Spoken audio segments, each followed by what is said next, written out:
We're live. Um, we were talking until you told me that. Well, welcome back to another episode of The Session with LB and Kristin. Hi, I'm back. Okay. I was getting myself set up.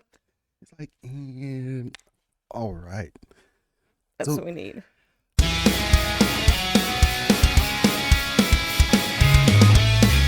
Hi. Yeah, there we go. Hey, hey, yeah, Tiger King. Oh, yeah. Since we're Oh, man, that guy. That's just beyond. Well, okay. So, yes, we were talking about yeah, these news stories that are too unreal to actually be real stories, but they are. So we were talking about the Murdoch case Ye- and Tiger Just- King. These stories where you're like, really? How do you?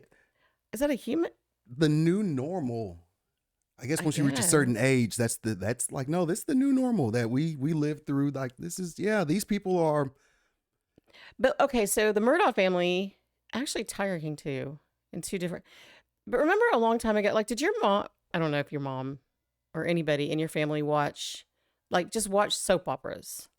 Yeah, Like, okay, Yeah, and like yeah. when there were 8 or 9 soaps on TV, right? Like As the World Turns, I remember, and Guiding Light and General Hospital. General Hospital, like I definitely Days of Our definitely- Lives was yep. one. Okay, The Bold and the Beautiful. Yep. Like there were a bunch of them. And we had a nanny when I was little, and I remember watching them with Margaret. That was her name. Anyway, so but they're not on anymore. Yeah. They just kind of faded from TV. Like people don't want to Kind watch of. them. Kind of a little bit. They took on Yeah. like a real life scenario. Yeah, That's what we're absolutely. watching Yeah. with families like the Murdoch family, because it wasn't just one thing. No, it went on and on. It Try not to involved laugh. Sorry. grandparents, it involved children, it involved other people, and I'm like, oh, okay. So I mean, because we went through the late '90s, early 2000s, like when soap operas kind of phased out, and they tried to bring in reality TV, with Nick Yeah. and Jessica, so on. They tried to bring that in, and then it took on its ugly head, and then Well, we got just tired of that. Remember when what is the one that's been on for like 30 years now? It seems like Survivor. Okay, when Survivor Yeah. started, it was the coolest show. There we go. But that was the very first one of those, and now it's like every other week there's a new something.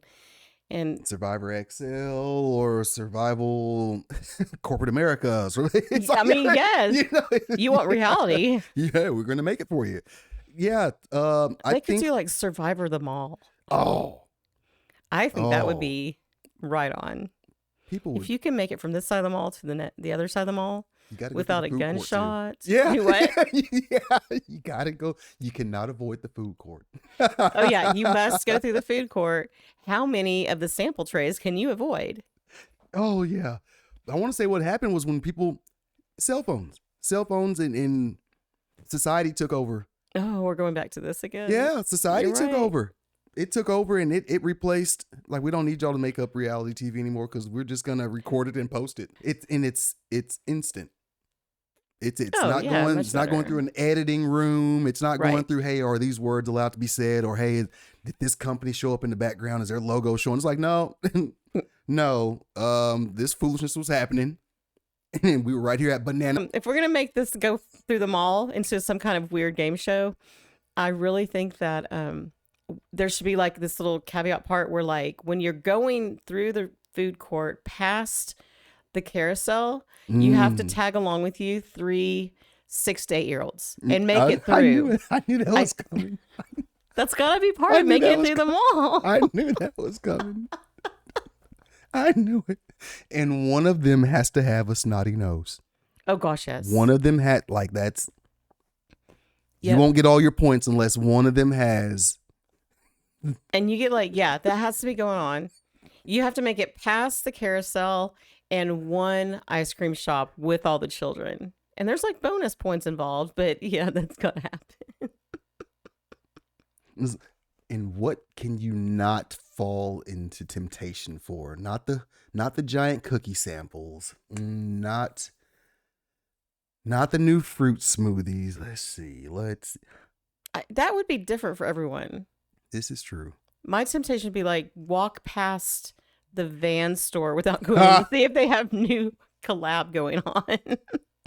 That's displayed right there. I'm absolutely like, yeah. Or getting my teenager past Zoomies or past Hot Topic without going in. That would be another one. One of the two. Mm-hmm. One of the two. Good luck. Yeah. Yeah, good luck. This would be a really treacherous game show. People would watch. Oh, yeah. People would try to subscribe. See how they could actually get on the show. People saying, hey, I could do that. Just like they did with Survivor. I could do that. Oh, that's not hard. I can do that. Or Fear Factor. Never mind. I can't be buried in a coffin full of maggots. Oh.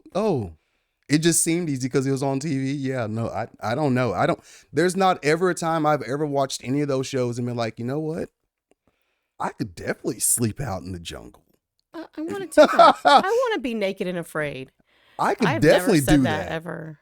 What a wimp. What, you only lasted 3 days from some mosquito bites? What, because you got 1 million of them? What a wimp. I've never, You drank not one tainted time. water, so And you can't control your body anymore? Where did you grow up? We deal with that every day. It's like, no, I don't think guy off that show. He's no good. Yeah. There's never been any time that I've ever watched and said that. Someone calls you every time we're doing this. You are an important person. Oh, that's not me. Is that not you? Not this time. Who is that? Ah!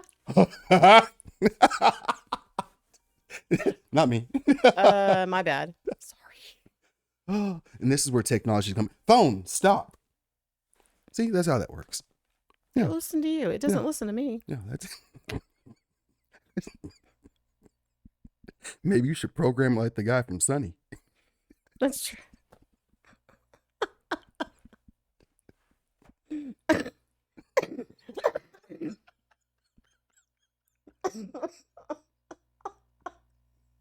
Sorry. Alrighty. All right. Yeah. Seriousness. It doesn't have to always be serious, but okay. I've been talking to a lot of people lately who are trying to not be a part of AI. And in fact, I saw yesterday or day before that the Pope actually made a statement concerning AI. And I think he was focused on the idea, and this worries me as well, that AI is turning people into data metrics. And from a company standpoint, that's exactly what we are. I mean, we agree to the terms with every phone. We agree to it. Yeah, that's true. Yeah, we 100%. That's what we like. That's what we forced the companies to design. We forced them to design something that's we're just data cows. That's what we are. And we signed up for that every single time there's a new release with any type of technology. That's true. Rather it be a video game. Well, and not only do we sign up for it, a lot of people pay for it. Like, can I get more of that? Can you actually, can you be inside my brain so I don't have to hold a phone anymore? Yeah. That's on the way. That's scary. That's on. I mean, if I don't have to actually hold something, because now, I mean, my fingers are tired. My hands are tired. Like, these are... I know. Somebody's going to sign off on it and say, there's a problem out there. There's hand tiredness happening and it's an epidemic. Yeah, and it's going to get approved. Well, then we just market what my dad used to tell us to do. It's like you do like a spider doing push-ups on a mirror. Did you ever do that one? Okay, thank you. All it takes is one person to strain their thumb. I tried that exercise. I strained my thumb. See if I didn't have to do that. It's like, oh, gotcha. You're a new age person. So now we just have to have an implant. Now we have to have these implants where you just, can you please just let me think something and you just figure it out? This is the one that I really go back and forth on. If you could like implant a chip into your child so you would always know where they were. If they were kidnapped, if they're supposed to be at school and they're 16 and you're not quite sure, right? Like, okay, I get it. I mean, I 100% get it. It's a scary thought, but at the same time, who has access? That's what it comes down to, is who has access. So AI wouldn't have been so bad. The problem is the access. You don't always know who's going to be behind the technology or the intelligence. It's true.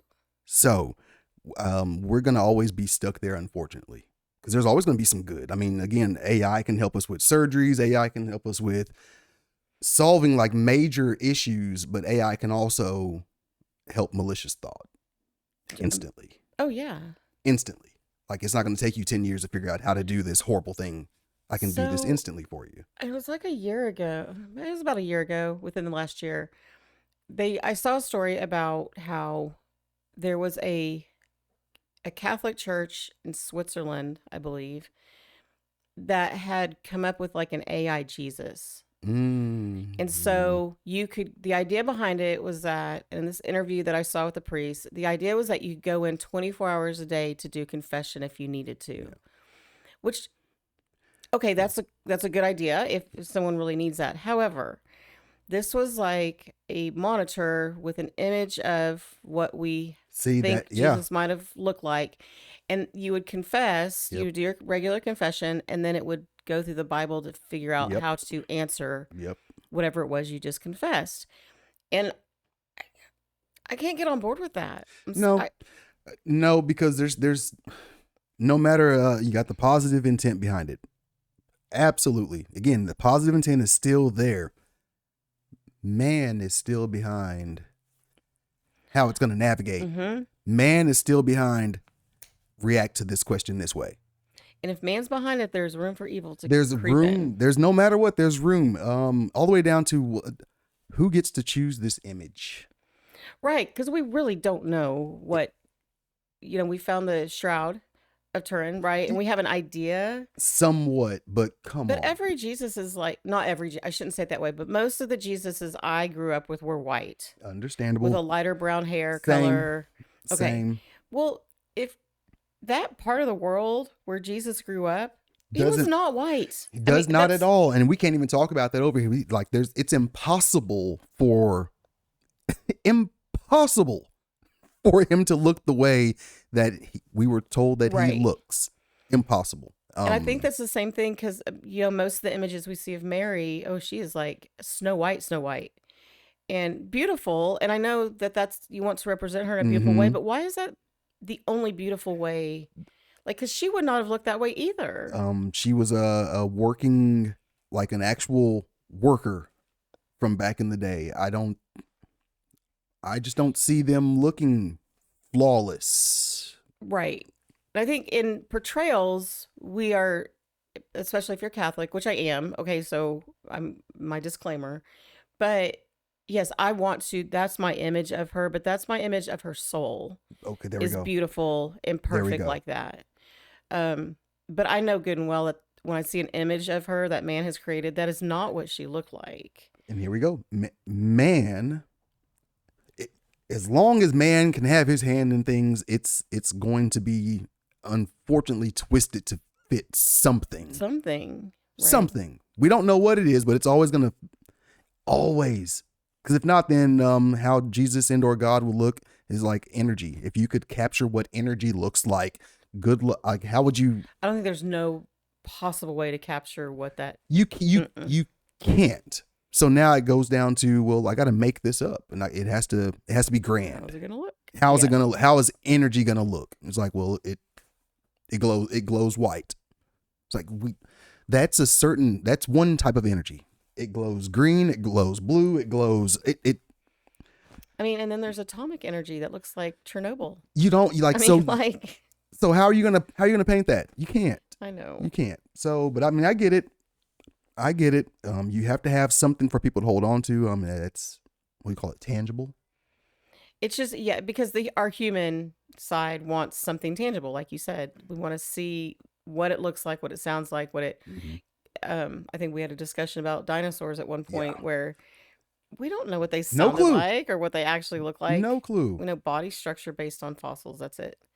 So, but we want to imagine, because we can't just let something not be. Yeah.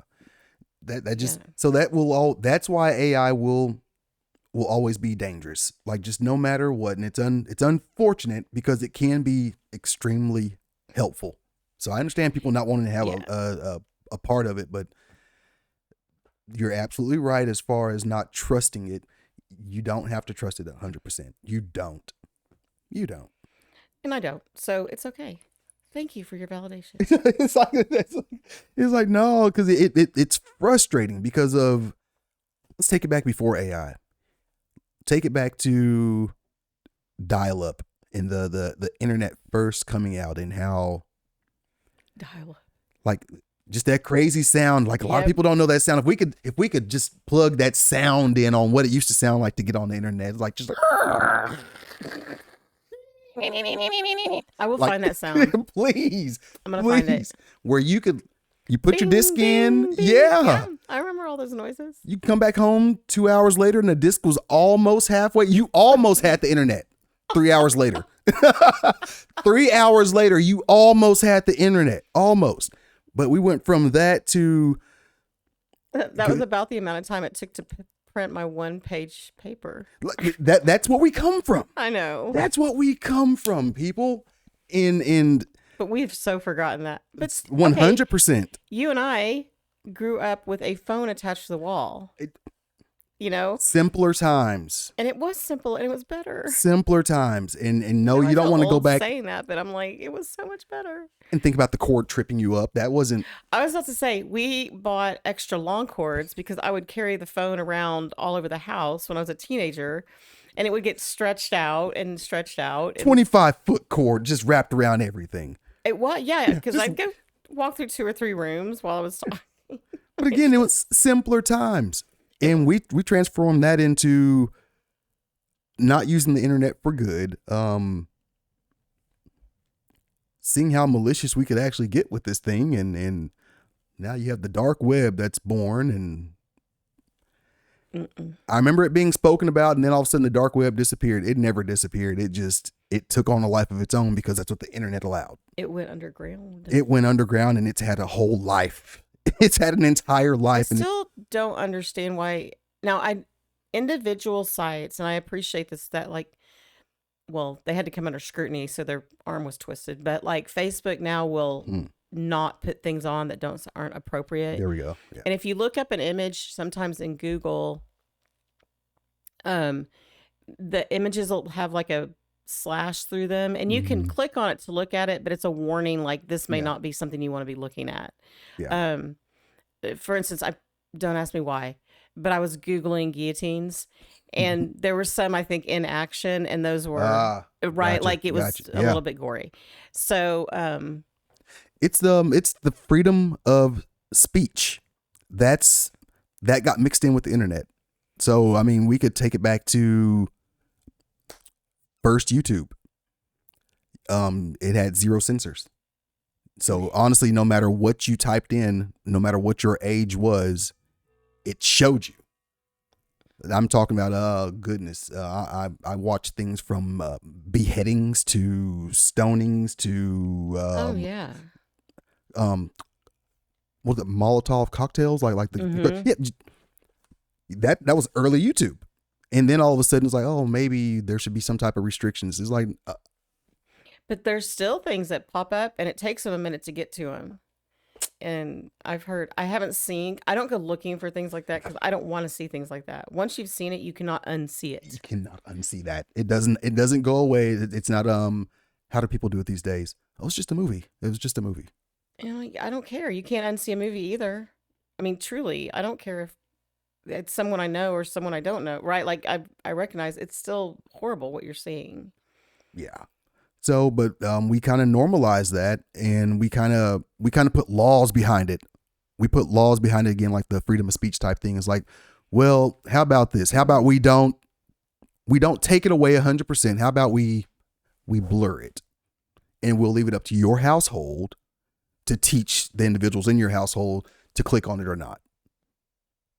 Versus us just not even allowing that type of. I mean, I know what you're saying. You see, like, yeah. I think it's hilarious when they try to bleep out words because, like, it'll be like, what the, and there'll just be a Awesome. it'll drop it, right? Awesome. And Yeah. I'm like, what do we think they're saying? I mean, truly, a 5-year-old's Come on now. like, what the duck? Come on. I mean, that's so dumb. I get the idea. We don't want to put that out there, but why do we use that word in the first place? And I'm that's gonna not say, what taught. the heck? It's And not that taught. sounds like me being very naive, but No. I was speaking with a gentleman the other day, and I asked him, I was like, hey, were you ever told not to curse in front of your grandparents? Were you ever told not to curse? And he was like, yeah, man, you don't do that. It's like, were you told why? He's like, you don't do that. I was like, well, but what are curse words? Like what is that, man? Just bad words, man. You don't say them. I was like, do you know why you don't? Like, I'm just trying to see, do you know why you shouldn't curse? Like, and he had no idea, no clue. He just knows you don't do it. It's like, well, biblically speaking, it's vulgar and God doesn't like vulgarity. So instead of things being explained, it's like, are you going to hell if you say a curse word? I honestly don't believe that you are going to hell if you say a curse word. I honestly think that you should know your surroundings, know who you're around. right. But understand why. Have some type of understanding.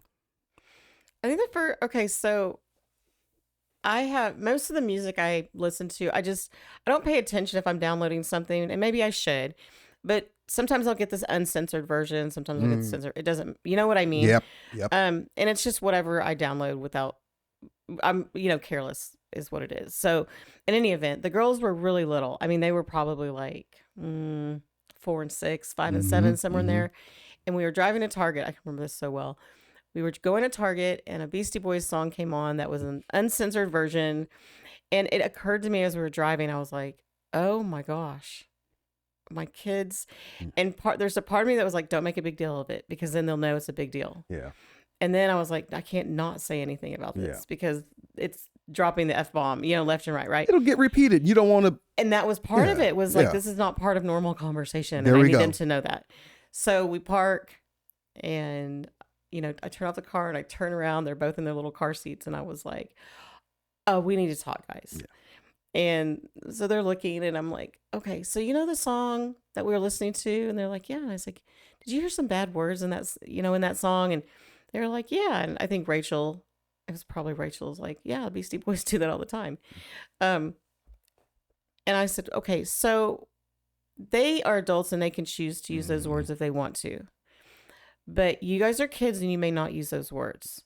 When you get older, you can decide if they're words you want to use or not want to use. But I'm telling you that you'll get in trouble. Yeah.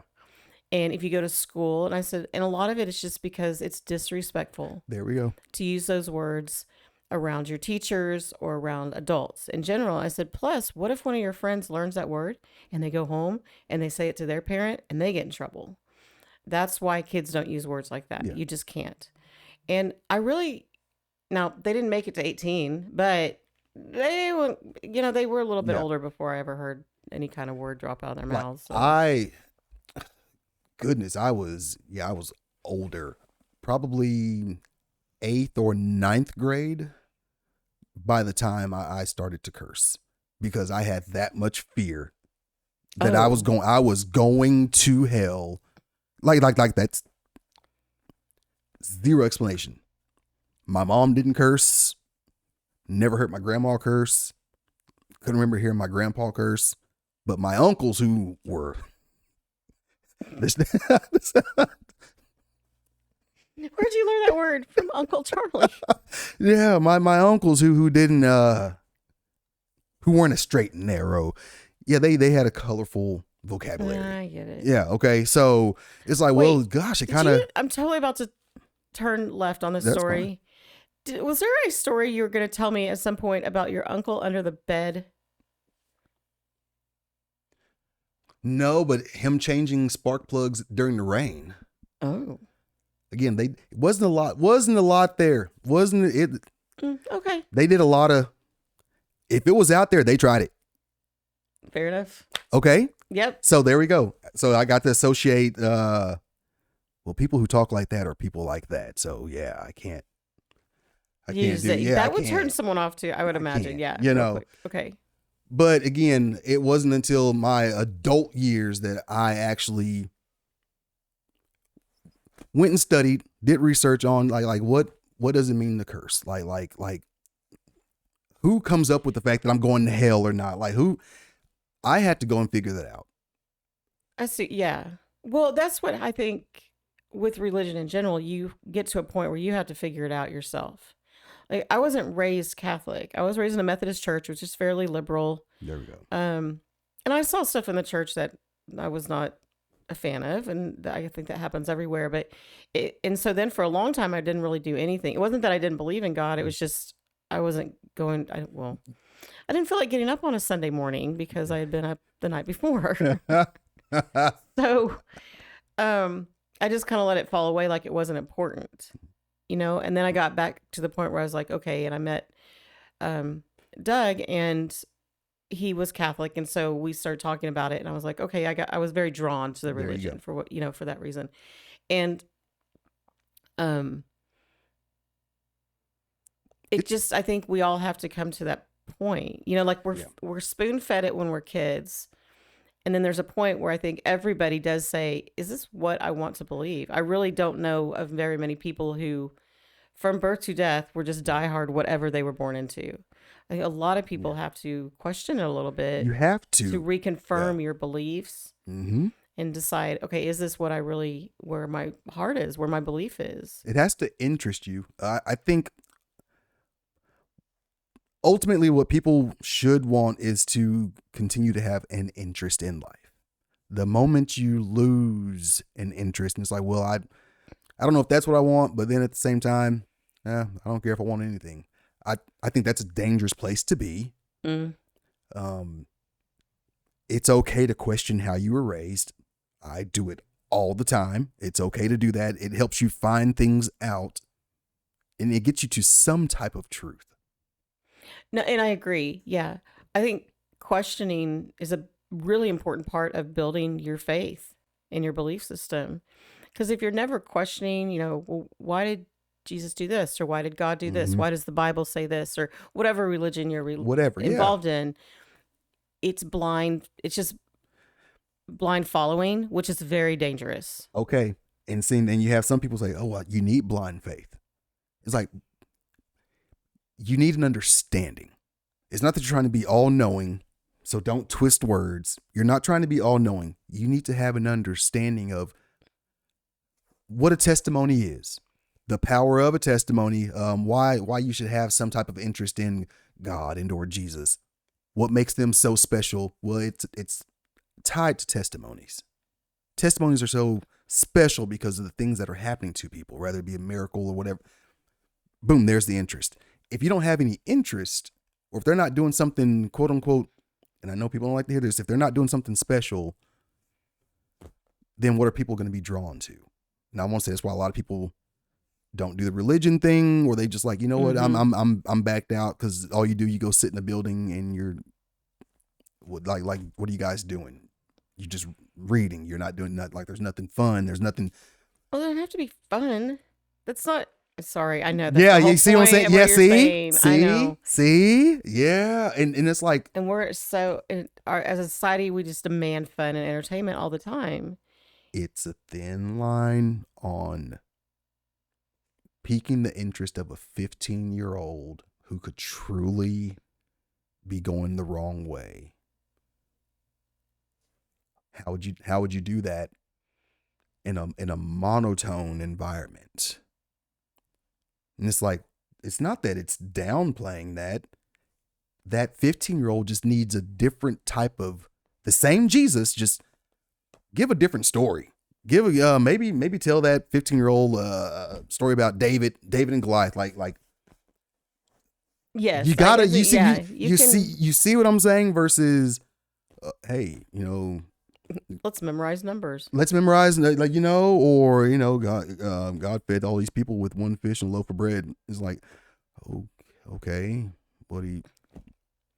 Or I mean, no, and that's all part of. I thought it was really interesting because we started doing. It's called the Bible in 365. I think we'll be lucky to finish it in 3 years, but life happens. Yeah. Yeah. But it's so fascinating because it goes through the Bible and explains the thing. Because when I would try to read the Bible, there were so many names and places I couldn't even pronounce. And it became very confusing. So going through it bit by bit, the way we have been, he'll read it. And so that you're like, oh, that's how you pronounce that name with 27 consonants. But Like, then, seriously though. Yeah. yeah. And I mean, granted, there were parts like numbers is, oh my gosh, it's all numbers and it just goes on and on and on. Right. But, after he does the verses, that he's going to read for that day, he explains what it means. And that was the first part, the story of David and how he became the king, and then the story of his friend Jonathan. And I was fascinated. It was like the story I was following. I was like, oh my gosh, wow, that's amazing. And it spoke to me in a different way at that point about friendship and love and what people do for each other. And you're learning something wholesome. You're learning something that you can like, well, dang, man. Okay. All right. That's a cool story. That's a legitimately cool story. And I can definitely tell somebody about that in this way. Versus, hey, let's go like I don't know, the whole page by page thing just never really worked. I mean, with it's me. difficult to read. And you also have to consider the fact that it was originally written in a completely different language. And the translation might lose some of what's going on. So I know it's difficult to understand. It just is. So when you have someone who is more knowledgeable, at least putting it in a story form, there's something more relatable about it. And that's not taking away from the gospel just because you made it. Maybe we stop using the word entertaining. Maybe that's the word that's throwing people off. Understandable, I think, is a I would love to use understandable or relatable, just because you took the same exact story that somebody walked out of church on and you made it to where, hey, I want to see what they're in there talking about. Right. And that's what I try to tell, because Hayden is very anti-Catholic church. She just does not want to come ever. And I'm like, no, you're coming to Mass. And I've tried to tell her, I'm like, listen to what the father or our deacon, whoever's doing the homily that day, like, listen to what they're saying to you. It's not a hell and fire damnation story. That's not what this is about. And they'll use very direct relations to what we deal with today. Yeah. They're talking about like teenagers and technology and how teens relate to their parents today and how the respect factor comes into play and things like that. I'm like, they're not telling you to do anything bad. Yeah. Anything they say up there is good and wholesome, and it's supposed to be. And yes, is it based in the Bible? 100%. But that's what Jesus was trying to tell us to do, was behave in a good way. Yeah, it's like 6,000 pages of just do right. Be kind. Be kind. Yes. Do right. Be kind. Do right. Hey, what's this chapter about? Doing right and being kind. It's like, what about the? Well, even over there, it's doing right and be kind. It's not. But unfortunately, well, let's not say unfortunately, it took all those pages because people needed to hear it in so many different ways. Yeah. Because that's been going on forever. People need to hear things in different ways.